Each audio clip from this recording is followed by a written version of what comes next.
Imagine a climate shock hitting your region.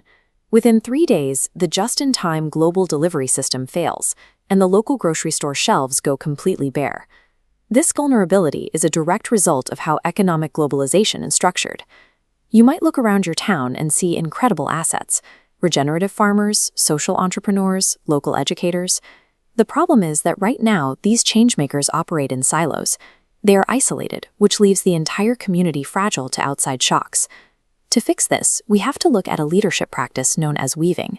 This is the methodical process of taking those fragmented, isolated projects and connecting them into a resilient, cohesive network. Isolated projects are easily overwhelmed by large-scale shocks.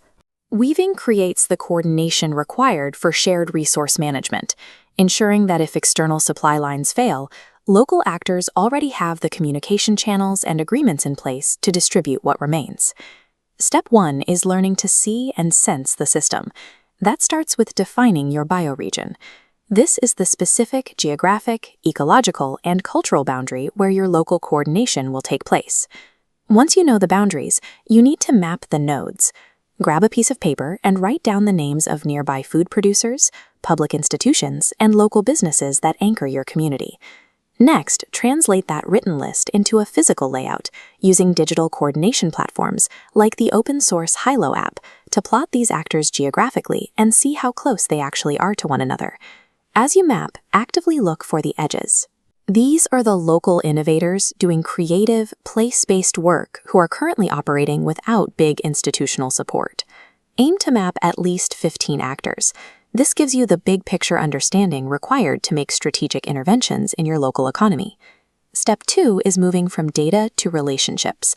A map is just raw information until you cultivate it. This brings us to face work.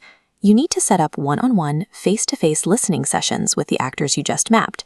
Your only goal in these meetings is to ask what they need to succeed. Mapping tells you who exists in the landscape, but these sessions are what turn a database into a functional support system.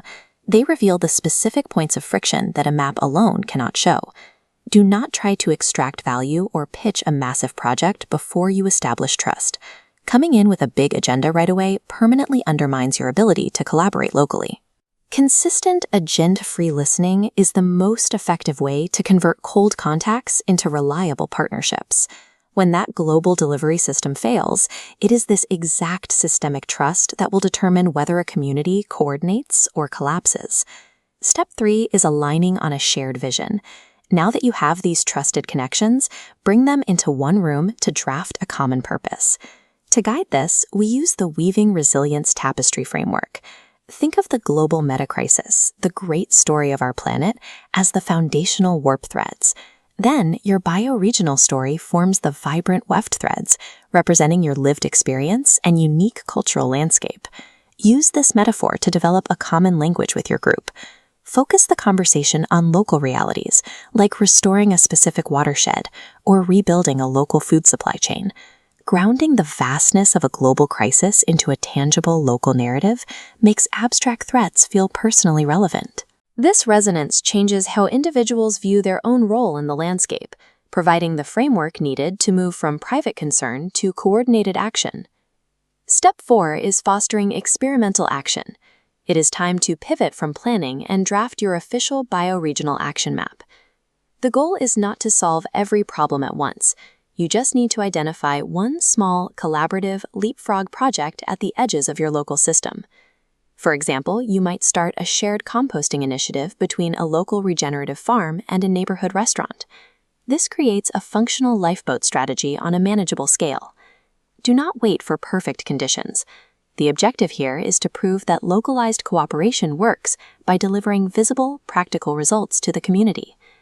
If you follow these steps, you move from an isolated map to established trust, to an aligned story, and finally to a launched initiative.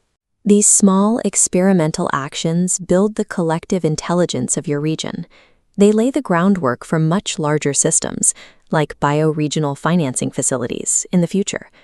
By completing these steps, you transition from holding a scattered list of businesses to laying the foundation for a resilient bioregional organizing team. Strengthening these face-to-face relationships reduces a community's reliance on unstable global chains and builds its internal capacity to meet its own needs. Here is your immediate homework. Map 10 local actors in your bioregion this week and reach out to just one of them to schedule a listening session. As your network grows, you can use digital geographic tools like Hilo to steward your local landscape as a shared commons for future projects. Localization provides a structured path for re-regionalization, where deep connections enable the rapid regeneration of our shared landscapes.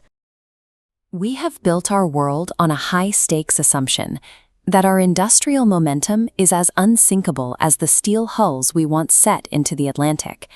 But the elephant in the room has grown too large to ignore, moving out of our private shadows and into the center of our lives.